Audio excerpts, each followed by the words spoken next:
প্রবীর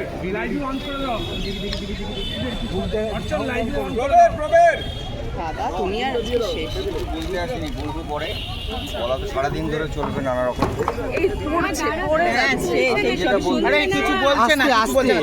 তুমি বলো, আমরা সবাই ইনফরমালি বলছেন। হ্যাঁ বলো। আমি ইনফর্মালি বলছি, গরমটা প্রচুর। আজকে আমাদের কিছু করার নেই, সিনিয়রদের জন্য একটা ব্যবস্থা রেখেছি, তোমাদের জন্য একটা ব্যবস্থা রেখেছি।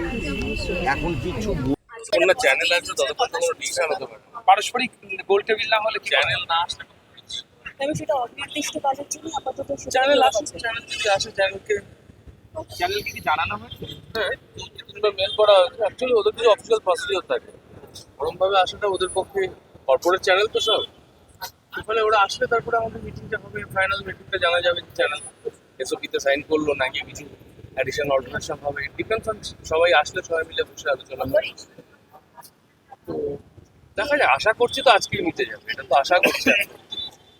তো লেটস সি কি অবস্থায় দাঁড়ায়। এটা তো উভয় পক্ষে আলোচনা সাপেক্ষ, কেন ওইটা ওরা এগ্রি হচ্ছে কিনা। হ্যাঁ হ্যাঁ, এই পক্ষে কিছু অ্যাডিশনাল অল্টারনেশন হয়তো হবে চ্যানেল। ঠিক আছে।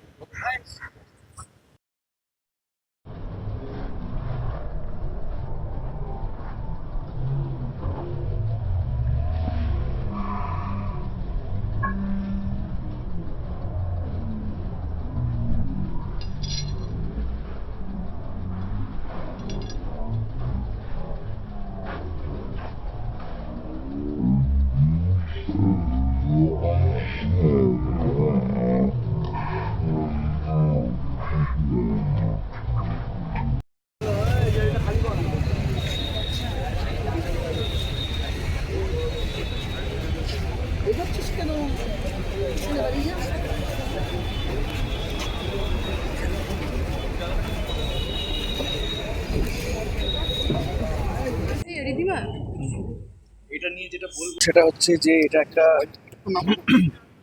আগেও বলেছি আমি অনেকগুলো জায়গায়, সেটা হচ্ছে যে সকলে মিলে একসাথে একটা স্ট্যান্ড নেওয়া হয়েছে। শুধুমাত্র অভিনেতারা না, মানে শুধুমাত্র আর্টিস্ট ফোরাম নয়, সেটার সঙ্গে টেকনিশিয়ানরা রয়েছেন, পরিচালকেরা রয়েছেন, প্রযোজকেরা রয়েছেন।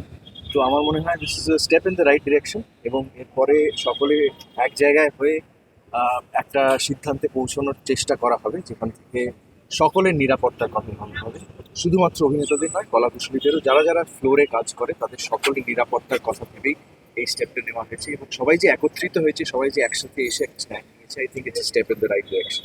একটা সিদ্ধান্ত নেওয়া হয়েছে, কিন্তু সেটা কতটা ইমপ্লিমেন্ট হবে বলে মনে করছে? আমরা তো চাই ইমপ্লিমেন্ট হোক, এবং সেই কারণেই সবাই এক জায়গায় আসা। এখানে আসা সেটা সাপোর্ট করার জন্য, এবং আমরা সত্যি চাই সেটা ইমপ্লিমেন্ট হোক। এবারে আমাদের পেশেন্স বা হোপ হারালে এই সময় চলবে না, যে একটু হোপ হতে পারে। Thank you.